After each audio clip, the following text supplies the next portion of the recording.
If you've been digging around YouTube for production music resources for any length of time, then I can almost guarantee that you've come across Jesse Josefsson in the Sync My Music YouTube channel, proving that you don't need flashy productions and slick video editing to have an impact on folks looking to grow their own music career. Jesse's style of no-nonsense, tell-it-like-it-is advice is a sobering voice in an ever-crowded YouTube community. So, I was super excited to be able to chat with him recently about his journey to production music, handling rejection, and the mentality you have to have for the long haul that is the world of sync music. Plus, we're going to take a listen to a happy, quirky cue written by you, a member of the 52 Cues community, on this week's episode of the 52 Cues podcast.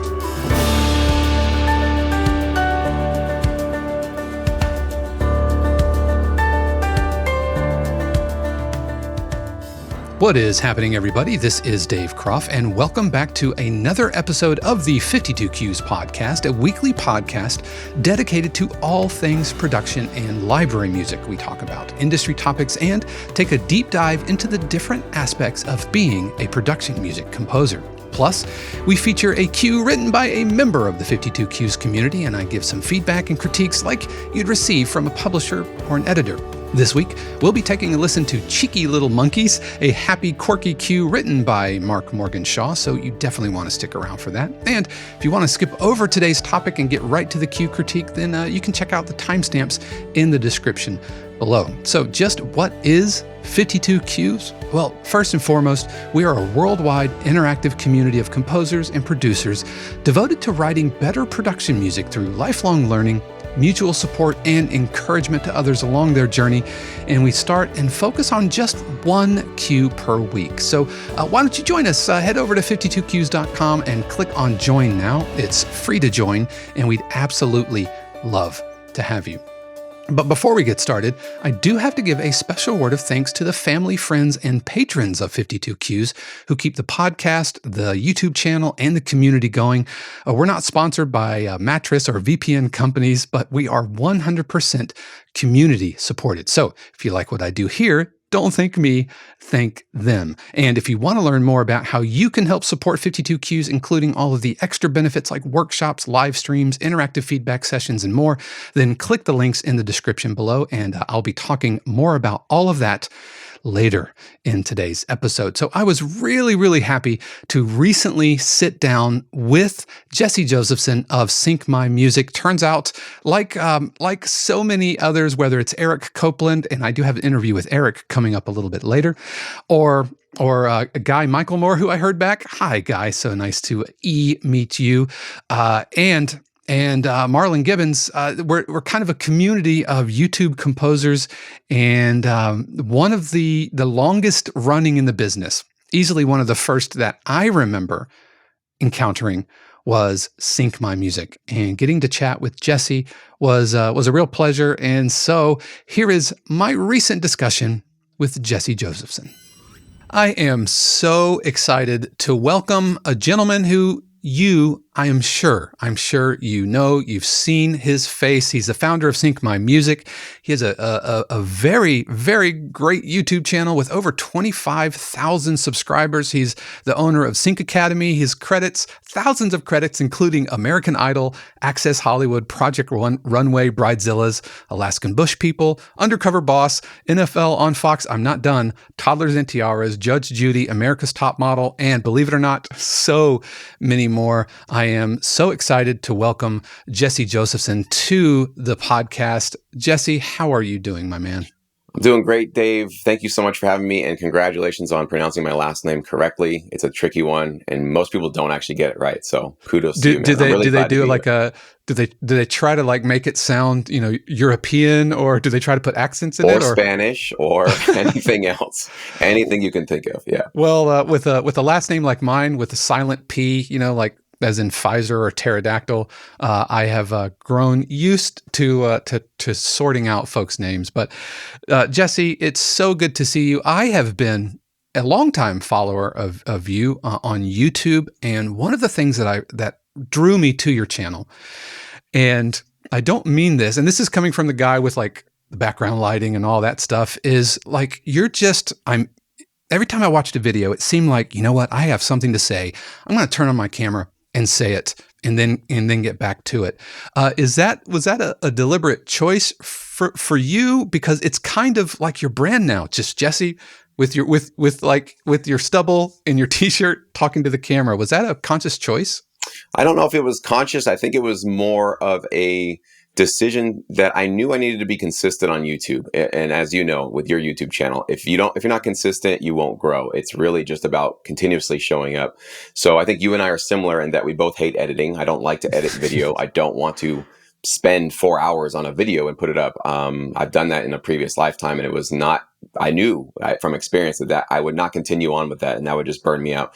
So from some of the YouTubers that I follow, not necessarily music related, they would do that. They would basically just turn on OBS, give a little spiel for 5-10 minutes, done. And I was like, wow, what a great workflow, because you can literally just put out your thoughts and not have to edit anything. And literally the time it takes you to record that video is about as long as you have to put into the video itself. So I definitely started following that workflow because I knew I can do that a few times a week for sure. And so for the last I think it's been 5 years now, I've been consistently putting out 2 videos a week on my channel. For a while, I was doing 3 actually, and now I've cut it back down to 2. So I think it just came down to what works for me, what works for my workflow.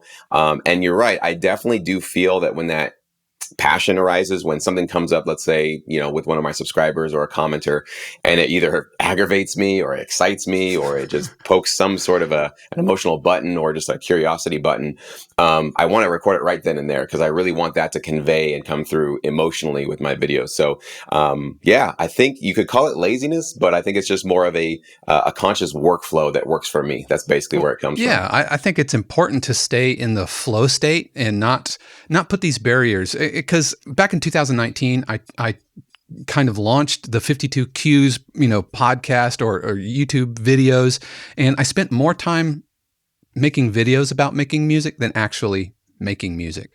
And so I'm absolutely with you. And, and your kind of authenticity guy talking to the camera goes back to your first video. I think that is on YouTube from 2016, which is like, the music business sucks or something, and you're like, you come out, you want to talk about some algorithmic friendly titles. Talk about that first video. What rose up in you and you were like, you know what? I just got to record something. I know it's just my webcam and I don't have like all the fancy lighting that all the YouTube tutorials tell me. Tell me about that first video and what that set you on, what path that set you on. Yeah, it's so funny. I pretty much forgot about that video, but I do remember it took me at least a full day to work up the courage to even do it. I know I probably shot that video 7, 8, 9, 10 times probably before that one was the one I felt was decent enough. So my self-conscious meters were through the roof back then. I do remember shooting that thinking, I remember feeling that way about the music business. And in many ways, the music business does suck. There's a lot of parts of it that are really crappy, just to be honest, because I went through a lot of it when I lived in LA when I was a little bit younger. But I really wanted to kind of, I guess, put that out in a way to resonate with people who are also feeling that way, to say, find a musician or a band that doesn't feel like the music business sucks. It's pretty much everybody feels that way. And it's like, what's going on there? So I think part of my channel, and maybe that first video was me unconsciously not even knowing I was going in that direction, is to kind of take back your power though, and not say, well, yes, the music business sucks. There's unfair things. There's favoritism. There's nepotism. There's whatever, people not giving you a shot. But, you can still claim a lot of power for yourself. And there are other ways, there are other paths and methods to still do this, either part-time or full-time. So I think, if you try to summarize my entire summary of my YouTube channel, is basically that is trying to get people to get out of the victim mentality and get into the self-empowered mentality of like, I can actually do something with my music and get paid for it and get exposure. Obviously you've discovered this side of the business, and for a long time it was the biggest kept secret. Like you talk to anybody and nobody really had any idea what I was talking about. I think that's obviously changing now, but it's still a pretty big secret, because most people I talk to who play any kind of music, they still are very surprised that you can just be kind of an average Joe in your house making music for these hit TV shows. So even though it feels like it's kind of overexposed at this point, I still feel like there's a large segment of the world that still has no idea this even exists. Oh, 100%. You're watching, a show like Toddlers and Tiaras or Temptation Island or The Bachelor, and if you just are consuming it, you don't really realize where this music is coming from. The viewers might think it's actually scored, as opposed to composers like you and me, who are sitting in their studios, whether it's a room over garage like I have, or a room in your house, and cranking out music and making a few bucks at a time and putting together a sustainable career. You mentioned it was kind of a secret. I feel like pre-COVID, it was probably a little bit more of a secret. I think COVID, as everybody kind of went inside, I think there was a little bit of a fire drill of composers, film composers and artists looking for ways that they can make an income, because now suddenly all the gigs were gone, all the film productions all ground to a halt. And selling merch and sprinkling some streaming, and Spotify and Apple Music kind of steamrolling any physical sales or download sales. And so I think your channel and its 25,000 subscribers, it speaks to this groundswell of composers, songwriters who are looking for ways to be able to make a sustainable living making music. And I think you kind of came at just the right time with a channel. And I want to talk about your academy here in a second. Giving folks who maybe didn't come out of a university system, maybe don't have the typical background, give them an outlet or at least a direction. And so I think you came in just at the right time. That's awesome. Yeah. And I remember that was a weird, scary first couple of weeks of the pandemic. I was really actually freaked out of my mind. This is actually a little secret I'll share with you. I haven't even shared on my YouTube channel. When that first happened, I started putting out a lot of videos because I was like, well, the world seems like it's coming apart. A lot of weird stuff's going on. We don't know the future. What's going on with this virus? What's going on with the restrictions happening?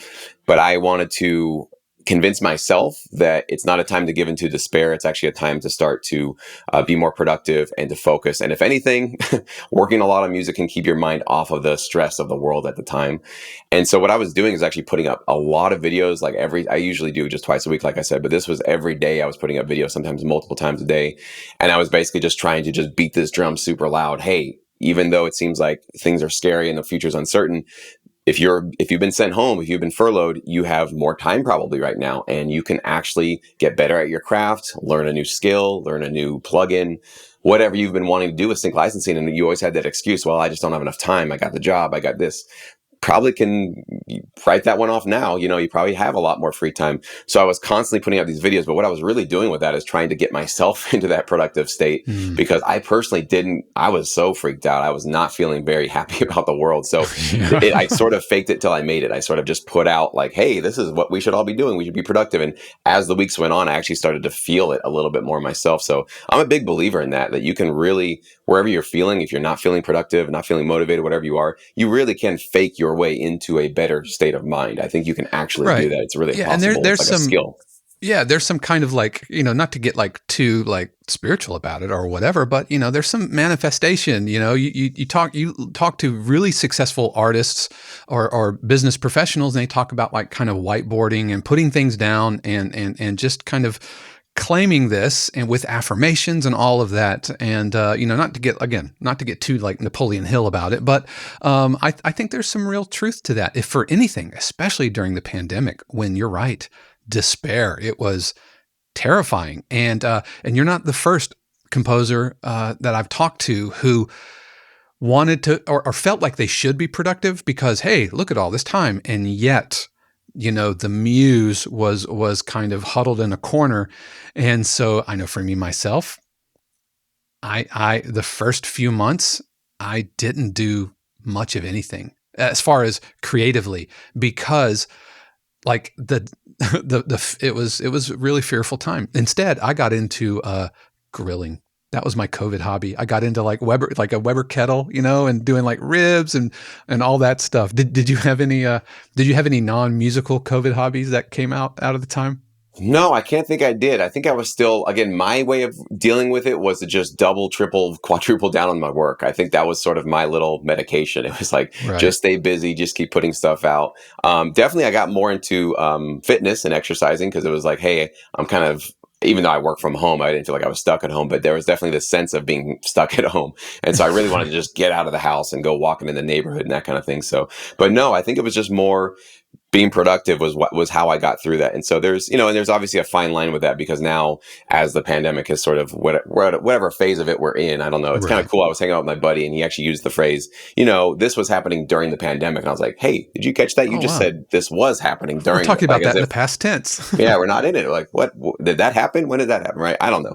But as the time has gone on, I've now become much more conscious of, my workaholism, and knowing that like sometimes, it's fun and it's great to just like jump into work and keep going. But there's a price to pay, of course. I'm sure you work really, really hard too. So I've become much more just aware of like how much is too much, how much is me avoiding and running away from relationships, from just emotions. Some of it is really unhealthy. So I'm trying to still walk that line, figure out how much is enough, how much is not enough. But Right. it's really, I don't know. I think the pandemic, in the end, I choose to perceive it this way. It was the biggest gift in my life personally. I just did so much better personally afterwards because I was just much more aware of how I was living my life. For others, I know a lot of people probably wasn't. I don't know. That'd be a weird way to describe the pandemic, but for me, it for sure put me on a path where I feel much more in control of my life. So I'm really Yeah, thankful for it, actually. it's interesting that you mentioned the emotional impact because I think that's a side of the business that, especially when you're on the front nine of your career, where you see people having success, and we drop credits. I talked about your credits at the top of the show. I have my own IMDb page and all of that. And it's easy to lose sight of the emotional impact. And you recently had a video on your channel. You had a guest on your channel, a composer who had worked with Hans Zimmer's company. And there's a big topic going on right now in one of the Facebook forums about we work like 14 to 16 hours a day, and that's 7 days a week. And I don't know. That just smacks of being not sustainable and unhealthy. And so let's talk a little bit about that because it's a heavy lift. It's so much time with you, like staring at a computer in your room by yourself. And talk a little bit about that and maybe how you've worked through some of that.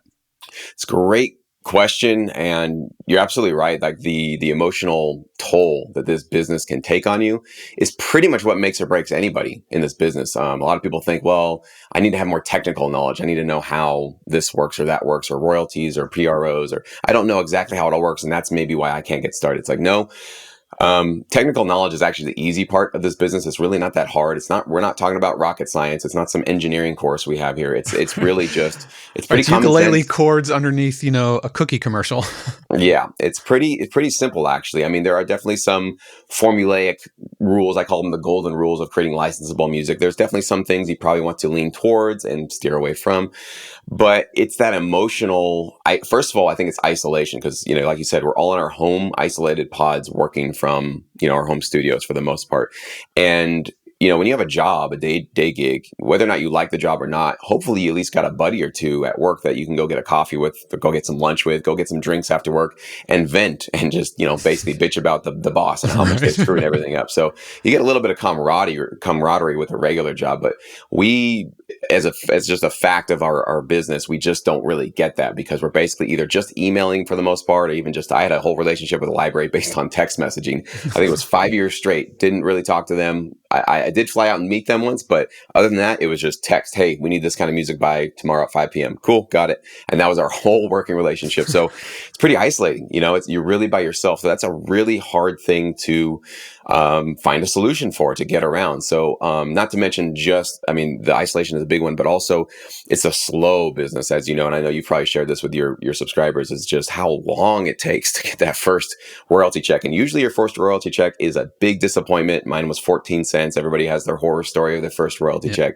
And it always slaps you right in the face. And you basically go, all right, am I going to keep doing this? This is kind of stupid. I mean, I've been working for a year and a half, 14 cents. Like that's not even, I mean, this is so ridiculous. I don't think I should keep doing this. So you have to make a sort of a conscious decision every time you get a really disappointing check. Keep going or bail out, keep going, bail out. It's always a fork in the road. It's never a sort of, all right, it's working, I'm going. It's like, yeah, I got money. I technically got a payment, but man, that's not paying any bill of mine. So I don't know. So that's also the hardest thing. So, and one thing I definitely want to share with you is, this feeling of the business is too oversaturated. I'm sure maybe you get this from a lot of people, either the producers that feel like, well, I'm too old to get started, or the younger ones that say, well, there's already too many people in this business. I can see all these composers and all this music. Like, where am I going to really fit into this? I want to just share with everybody that in the waiting room, I call it, of getting into this business, where you're first pitching to a library, or you're first, learning about this, or watching our YouTube channels or something like that. It is very crowded, actually, because you're in this other room with tens of thousands of other producers that are also excited. They just discovered it. They're putting together their albums. They're starting to pitch to libraries, and maybe some of them have actually gotten into libraries. But what you'll discover if you stick with this is as you go further and further into the business, that waiting room shrinks down exponentially. So by the time you start working consistently, let's say 6 months or a year, maybe 2 years with a library, you're one of maybe 10 or 20 guys that are still doing it. So there'll be a lot of people that jump on and they put in an album. They're excited. They're about to start their sync licensing career. 2 months later, they're gone. So this is just the nature of human beings, because it's such a long process to get paid. Don't despair because it's really crowded in the waiting room in the beginning phase. It's just, you have to believe in yourself and have that persistence and patience that I will be one of the few that marches past this large crowded waiting room into a small inner circle that can continuously get the work. So I just wanted to give everybody that encouragement, because it does seem daunting in the beginning for sure. No, that's fantastic. And one of the things that one of my YouTube videos, I talked about, that things that students don't learn, like the 5 or 6 things that students, in my experience, teaching college, is things that they don't, that were misunderstandings. And one of them is sometimes you just figure out that it's not for you. And, you have this dream of it, but as soon as you start, okay, I need to make 10 cues this month, or the album is out and there's gotten no traction. And so now you have to put your hand to something else. And you just might not have the constitution for it. You might not have the drive. And perhaps in the process of careerizing this thing that's kind of been a dream of yours, you recognize that it's kind of stealing the joy of it. And not everybody has to be a sync music composer, just like not everybody has to be a film composer. Not everybody has to be a doctor. Not everybody has to be a teacher. And so, if on your journey you figure out that this isn't for you, then that's okay too. That's okay. So part of the waiting room thinning out is equal parts folks just giving up because, it's too hard, and folks just realizing it's not for them.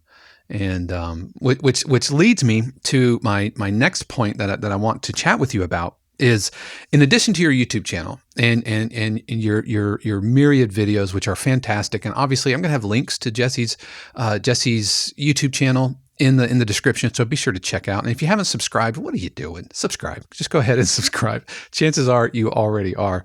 But is your Sync Academy and syncmymusic.com, in addition to the pro feedback, because this is a pretty big part of what you do. As in addition to being a very successful production music composer, you were also really early in helping folks get to that point, get to the point where they can become successful composers. So is education, is that something that's always been in you, or did you just see a need, fill a need kind of a thing? Yeah, both my parents are teachers, actually. So, and I was actually going to ask you, are your parents teachers?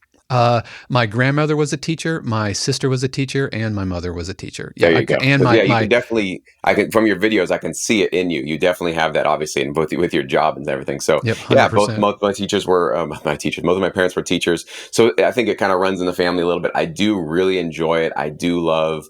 I get a little bit of a boost of dopamine when I expose something or teach something, and I hear a producer or a songwriter go, "Oh, that I've been confused about that for 2 years. you made it so simple and clear. When I get those comments on YouTube, it's just like, oh, that's just like, that's gold to me. I really, really love that. I just feel really good about that. So yeah, we were just talking about being isolated in this business, how hard it is. And of course, the best thing you could possibly do is hopefully connect with somebody locally in real life. That would be a great way to create a little bit of a community, but it's not always easy to find somebody right around you who's involved with this crazy world of sync licensing. So we created Sync Academy essentially to create that community for people that were looking to get connected. Now, there is obviously a lot of, we have, I think, over 120 hours of tutorials. You can get feedback. We have like sort of a peer feedback system in there. You can collaborate. We have a system to find other people to collaborate with. But I actually think above and beyond all of that, it's really more about like when you get rejected by a library, when you get a disappointing royalty check, when you don't know how to put together that first album, and it's like you feel defeated. You feel like, well, like you said, what's the difference between me, just going through a rough patch in this business and or realizing this is just not the right business for me? Like, how would I know the difference, right? Because sometimes they feel exactly the same. So I think having a community that you can reach out to and you can at least chat with them. You can do private chats. You can chat with the whole community. Members are asking questions all the time, and basically saying, hey guys, I need help. Like, I'm in a position where this is confusing. Here's a contract. What does this mean? I got rejected, or I just submitted my music to a library for the first time. Wish me luck. So kind of looking for encouragement. So it doesn't matter what you need. We can kind of collectively all help you do that. And apart from that is just you asking any question essentially you have about this business. And we can basically, I am usually one of the first to help out. I'm just sort of religiously on the website, but we have other members though. And it's really cool to see other members who are really helpful and really just sort of like, oh, let me help you out here. You want to do this and this and this, or check out this tutorial. This one kind of covers what you're talking about. And I wish it was something that I had when I got started. Everything that I've created, the Sync Academy, Pro Feedback, all these services and the YouTube videos that I put out, like, I usually have that kind of filter in front of it all, which is that, okay, it's 2008. I'm just getting started. What would really help me out, And I think having a community of people that have come before me and have gone down the path a little bit further that can reach back and say, hey, like, you're definitely on the right path, or hey, you're kind of veering off into this other world. You might want to think about your strategy here a little bit, or have you been thoughtful about your strategy? Do you know what you're really doing here? Or are you just kind of stabbing in the dark and hoping something sticks, which is actually more common than you would think. And having that place to log into to go, hey, this is what, even just to share, hey, I'm working on some hip hop tracks this week. Check this out. And uploading something and getting some comments and feedback from other people. Those little tiny things in your life will make or break your entire journey. Because if you're all by yourself and there's nobody to help you celebrate your little wins or to get you through your little obstacles or big obstacles, you're just sort of stacking the odds against yourself to make this a full-time or a part-time success. Absolutely. 100% could not agree more. And that was, one of the main aspects of 52 Qs. And it's what, we focus on writing one Q a week, but the Facebook group with nearly 1,000 members, it's very much the same kind of thing. And one of my mantras is together we are better. Together we are better. This is I'm not holding all these little secrets close to my chest. And I tell students that I'm like nothing special. I'm just a future version of you. I'm just you, just a little bit further down the path. And you might be listening to this and wondering, well, wow, that Sync My Music and Sync Academy might seem like competitor with 52 Qs, but I don't see it that way at all, because again, together we are better, and it doesn't have to be a binary kind of choice. We have members of 52 Qs who I know are members of your Sync Academy, and it's just broadening your feedback pool. And so it's like you don't have to choose, which community am I going to be a part of? No, sign up for 52 Qs, sign up for Sync My Music, sign up for Make Music Income Discord server, because the broader a circle you draw around it, then the more you can draw on the strength of others who are in different places in their career, different places in the world, different levels of expertise. And again, together we are better. So I really do appreciate that about your community. And That's and awesome, man. And obviously, I totally agree. I think we're all just different, you know, like my experience, my journey and how I teach and what I do is going to be obviously different than yours. So there is no sort of like, which one's the right one? It's like, that's not even the question. The question is, you know, maybe you resonate with both of us and that's great. Mhm. Or maybe you resonate with Dave more than me and that's cool too. So like, I think just being honest with yourself and just going, okay, do I need help? Do I want to be a part of a community? Do I need these kind of, you know, extra sort of services that would really actually help me? Then great. And then go explore and find out where you feel you kind of fit in. So I totally agree with you on there, is that it's just more about, you know, getting yourself in a point where you're going to find that, you know, humbling yourself to realize that like, you know, I don't know everything. And there's definitely some things I can learn about this business. Cause you know, you can certainly, I'm sure, share this, Dave, that like so many producers come into this business, but they don't want to sort of put on the business hat. Because you Mm. definitely got to wear a business hat here, like a marketing hat and a service Yep. hat, you know, whatever you want to call it. But and artists and producers, we are so notorious for not being able to wear that and I don't blame us because like, you know, when we were growing up playing guitar and drums or whatever and had our little bands, people weren't saying, hey, how are you going to market that? How are you going to monetize that? How are you going to serve the world with your music? They were just like, cool song, bro, keep playing it, or cool lick, bro, keep Right. doing it. So we were just getting praised for what we were doing. So you grow up and it's like, well, I want a library just to praise me for what I'm doing. And it's like, that's where we need to kind of just focus your creative efforts down a path that's a little bit more useful and serviceable. And I've heard you say in many of your videos that, you know, if you come to a library and you say, hey, all right, this is what I want you to do for me. I need a contract. I need this. I need that. I want consideration fees. I want this. Good luck. Fastest way Yeah, to get good ignored and luck. It's rejected. like, yeah, seeing these forums and seeing other composers talk about, you know, don't ever give up your rights. I'm like, oh my, how are you making any kind of sustainable income with that mentality? Because it is a service industry. When you are, if and I talk about in one of my videos the artisan mentality versus the artist. You know, I said this. You know, this might be heretical, but this isn't art. I don't consider what we are doing as art. It is artistic, but you know, if I'm writing like a drone cue for, you know, a Netflix show or something, I don't approach it from this is going to get played on Spotify and I want it to get millions of streams so that I can, you know, pay my rent. Instead, I'm thinking, what emotion is this communicating so that an editor or a director will put it in their scene and I'm lifting the scene to a better place. But it starts from the service mentality. I am serving somebody else's vision. And if you come at, especially production music, if you come at it like just seeking validation or wanting to like get tons of money, then you're going to have some tough sledding. It's not going to go well for you. So Absolutely. And I think that what I'm hearing you is really more that you've learned how to kind of quiet the ego a bit. Cause I think the ego wants to usually pop up there and go like, well, it's all about me and where's my credit and where's my fame and where's my glory. Right. And we are sort of hidden in this business. We don't get on-screen credits. You know, we don't have nope. award shows. So we are sort of the unsung heroes of the TV and film business. And that really bugs a lot of producers and a lot of songwriters. And that might be some people like you mentioned that just, it's not really the right fit for them. They actually really more need the praise and the attention. And there's nothing wrong with that. But if that's really what you need, then this is not the business that's going to get that for you. Yeah, you're not going to get any more recognition than the folks who hold the boom mic for an episode of Real Housewives of Beverly Hills, right? It's just folks like me and you know, making an honest living in the background while somebody else's vision and somebody else's story gets told. And if that rubs your cat the wrong way, you need to flip around your cat.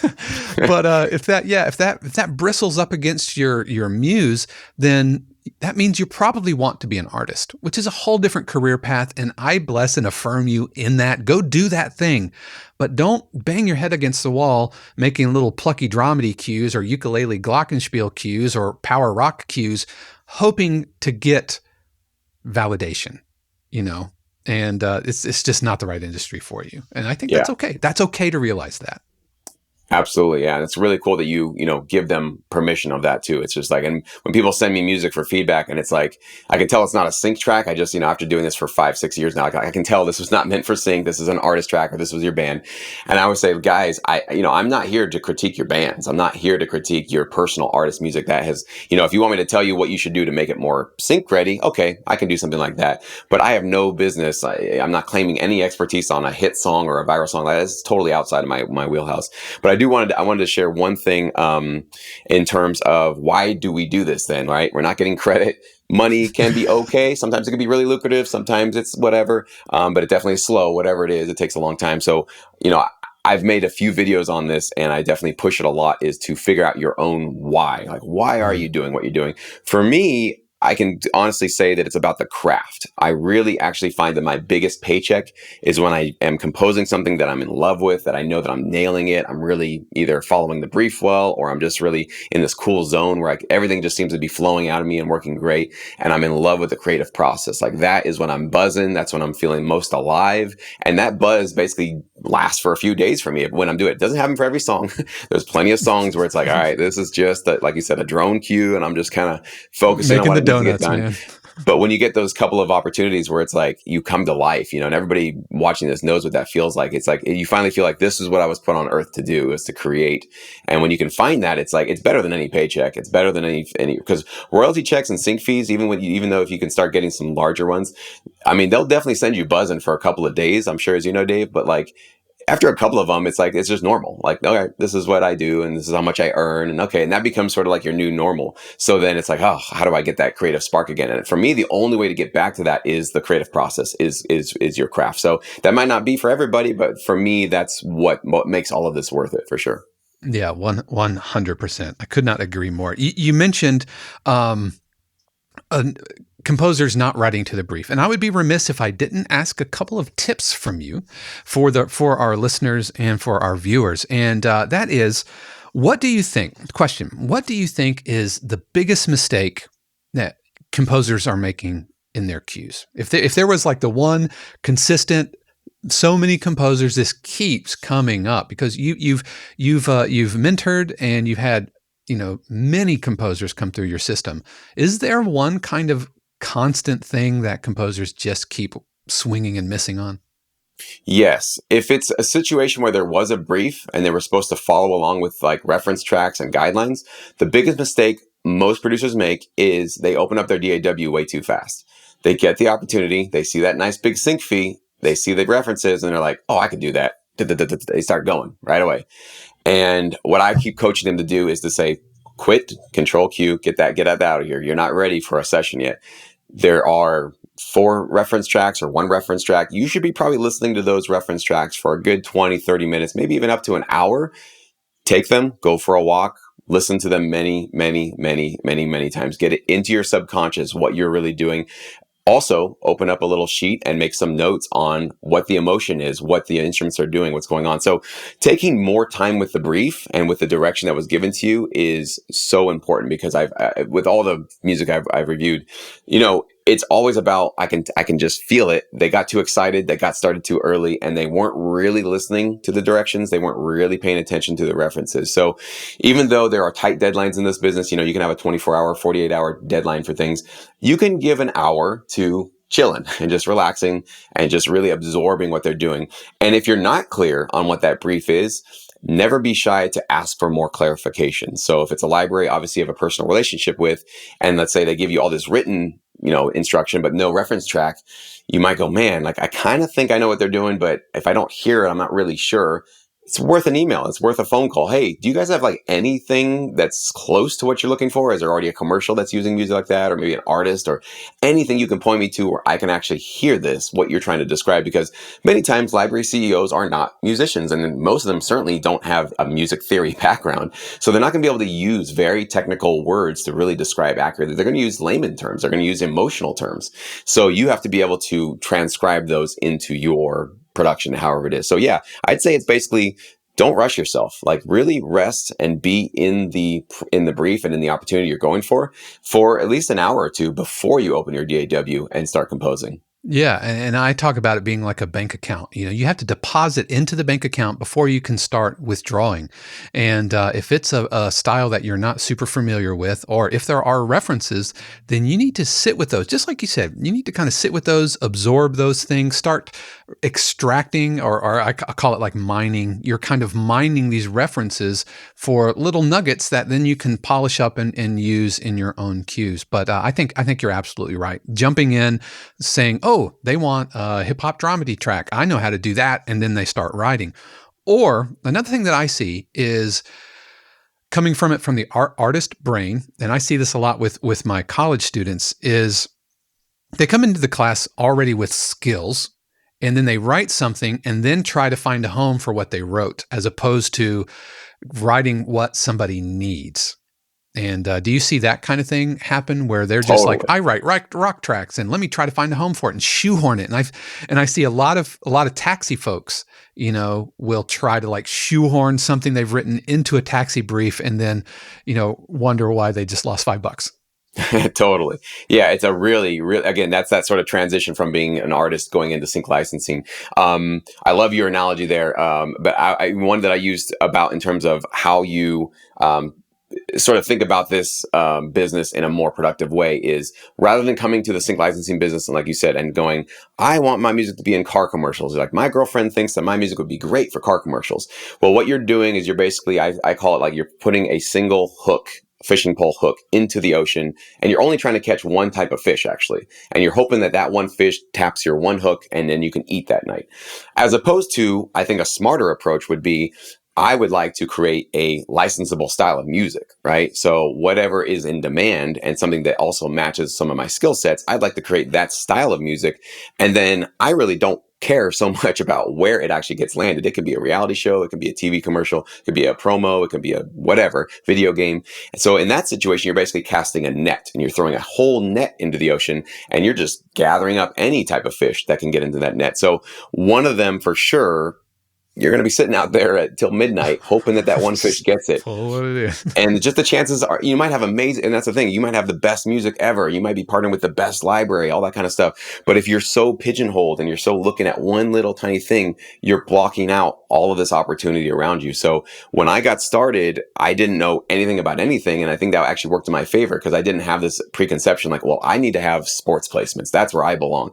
I just thought, you can get paid for this? Okay, here's what do you need? And that was like, I was so like hungry and desperate. I was like, what do you need?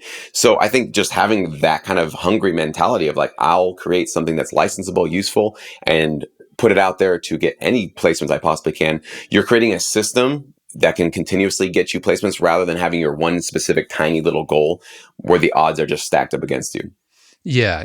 That's so well put. And I think that is a stellar place to wrap this up. Jesse, thank you so much for joining me. And like I said, we're going to have links to all of his business that you can check out in the description below, including Sync My Music. Check it out, subscribe to his channel, and join his community. Join 52Qs, join the Together We Are Better. Jesse, thank you so much for being with me today. Awesome. Thank you so much, Dave. I really appreciate you having me on. Once again, I want to thank Jesse for sitting down and talking with me. And if you haven't already, head over to Sync My Music and subscribe to his YouTube channel. He is putting all kinds of fantastic information out. And chances are, you probably already are a subscriber. Chances are, because we do have a lot of overlap, but it's all good. There's so much room at the table for everybody. And like he mentioned in the interview, some folks are going to resonate with me. Some folks are going to resonate with him, and just take it all in, folks. Just take it all in. So we're going to take a quick break, but when we come back, we are going to be listening to Cheeky Little Monkeys, a quirky, little, cute, fun cue written for a brief looking for kids and animal music. And we will check that out on the other side of the break. Hey y'all, I'm Shannon Croft, and I want to tell you that the 52Qs podcast is made possible by viewers and listeners just like you, composers and producers who are looking for a better way to connect and collaborate. You see, 52Qs isn't just another website selling static, pre-recorded videos to a mass audience. It's a fun, vibrant, and positive community that comes together online for sharing cues, getting feedback, and discussing what's up in the production music industry. You'll find both personalized feedback and live interaction, which are the best and fastest ways to grow your skills and earn more placements. The best part is that the 52Qs community is absolutely free. And when you're ready to take your career to the next level, we offer friends and family subscriptions, which unlock weekly live streams, live interactive group feedback sessions, monthly interactive workshops, and more. Head over to 52Qs.com and sign up today. And while you're there, check out our personalized feedback videos, private lessons, and of course, merch. I can't wait to see you at 52cues.com.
All right, so thank you so much, Mark. Now, Mark is a seasoned veteran of production and library music with tons of credits, and that's one of the things I really, really like. He submitted this to our Week 19 feedback thread, and he said, just finish this for a library brief, happy and quirky tracks for funny stories on animals, toddlers, and anything clumsy. And I just love the fact that in the community, we have folks that have been at it for a really long time, posting their cues up for feedback, leaving feedback for others, right alongside composers who are brand new to it. And that's not to gush about 52 cues, but that's absolutely what the whole point of the family is all about. So, Mark, thank you so much for sending this along. I really don't have a ton of notes for you other than things that might come across maybe a little nitpicky, but I want to point out so many things really going right. And if you're watching the YouTube channel, you can see these edit points, these really solid starts and stops. And this is SoundCloud waveform. I imagine the actual waveform would be even more defined. But that's what we absolutely need for these types of cues. Give the editor points where they can start and stop the story. Put a little line of dialogue, let them kind of duck things out. You want to give them edit points. And Mark does this effortlessly here at the end of the first section.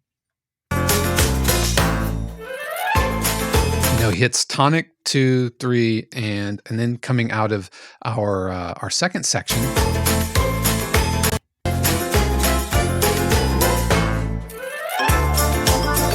Now, here's where I will nitpick. That ratchet sound, I think, can connect a little bit more. Yeah. And it seems to kind of die out a little bit.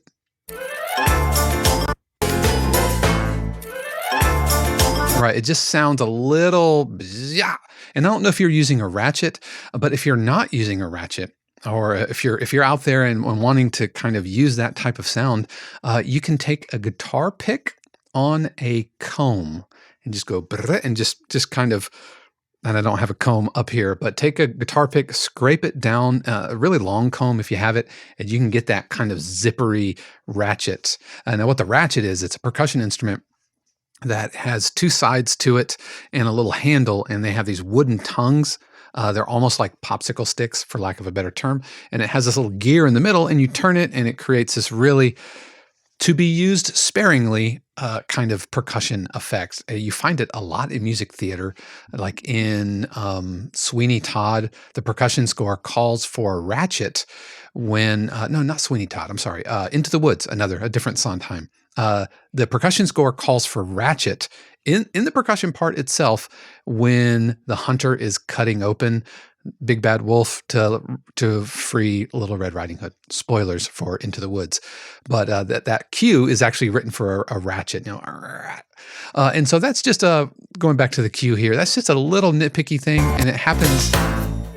And it happens twice there, and so I think that could be cleaned up just a little bit.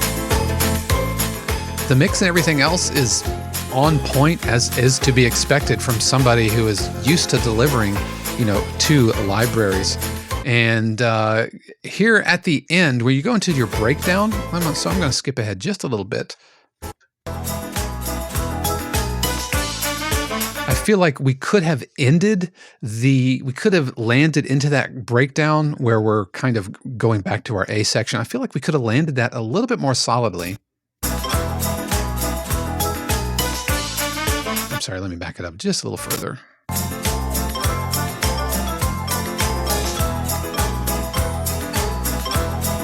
Right here. Yeah, I feel like we could have stuck that landing a little bit more deliberately, and it would have a little bit more impact. And I would really, in this section here, I would really bring out the offbeats, the claps specifically, and maybe do like boom clap boom clap boom clap boom clap, that type of sound. And if you haven't, maybe layer in. No, I'm sure you probably already long since submitted this, but layer in some actual recorded claps, like some.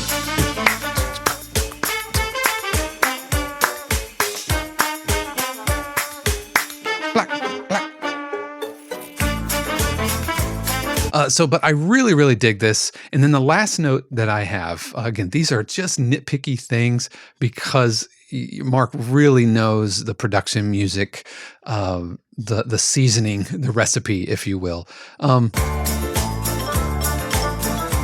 Here in this C section, if you will, where we layer in the xylophone, I would have liked to have heard some xylophone rolls.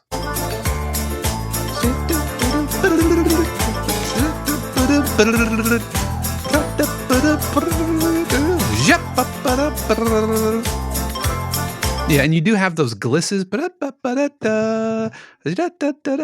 which, a xylophone roll or a marimba roll or a snare drum roll for that matter, is creating the illusion of sustain on what is ultimately a non-sustaining instrument. And so that's really the only other thing that I would say about that.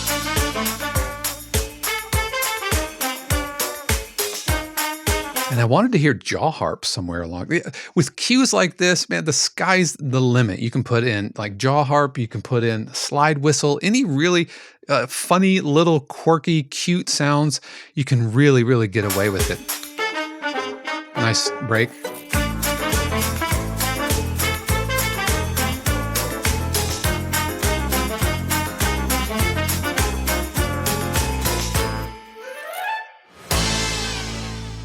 Like the trumpet fall offs there. Really, really nice work. So a huge thanks to Mark for letting us feature his cue on this week's episode. Like I said, this cue was submitted to one of our weekly feedback threads, and we post these threads each week where members can post their cues, receive honest feedback, and leave feedback for others.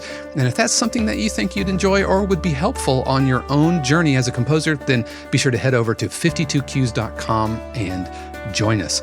So that is going to do it for us today. Once again, a special thank you to Jesse Josefsson of Sync My Music for chatting with me. And as always, a huge thank you to the family, friends, and patrons of 52 Cues. Without you, none of this would be possible. And so with that, I hope you have a stellar rest of your week, and I really look forward to talking with you next week, where we're going to take a look at and compare the 3 large playlist and catalog services. Yes, SoundCloud versus Disco versus Real Crafter. So you don't want to miss that. So thanks again for joining me today, and until next time, peace. The 52 Cues podcast is copyright 2022 Dave Croft, all rights reserved. The music played on the podcast is copyright of their respective owners and is used for educational purposes only. For more information, including joining the 52 Cues community and submitting your cue for consideration on the podcast, head over to 52cues.com.